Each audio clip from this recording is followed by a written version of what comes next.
प्रयत्न करतो, पण काही जणांना या ऑप्शनबद्दल माहीत नसतं. मग ते विचार करतात की कसं करायचं. म्हणून मी तुम्हाला हा सिम्पली व्हिडिओ शेअर केला आहे. तुम्ही नक्की बघा, जेणेकरून तुम्हाला स्टार्ट ऑप्शन इझिली भेटून जाईल. तर चला मी तुम्हाला सांगते की स्टार्ट ऑप्शन कुठं असतो. हा आहे माझ्या लॅपटॉपचा स्क्रीन. तुम्ही बघू शकता आहे पूर्ण माझ्या लॅपटॉपचा स्क्रीन. लॅपटॉपच्या स्क्रीनवर विविध डिफरंट आयकॉन्स अवेलेबल आहेत माझ्या स्क्रीनवरती. तुम्ही बघू शकता हा आहे कर्सर आणि या स्क्रीनच्या लेफ्ट साईडच्या कॉर्नरमध्ये हा आहे स्टार्ट ऑप्शन. या स्टार्ट ऑप्शनवरती जस्ट क्लिक करायचं आहे. क्लिक केल्यानंतर हा अशा प्रकारचं ऑप्शन्स ओपन होतात.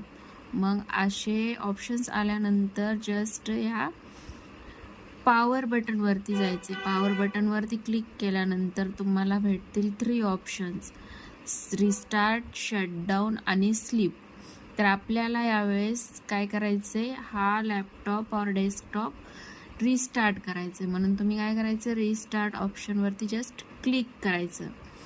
रिस्टार्ट ऑप्शनवरती क्लिक केल्यानंतर हा लॅपटॉप और डेस्कटॉप हा रिस्टार्टिंग मोडवरती जाऊन रिस्टार्ट होण्यास स्टार्ट होईल.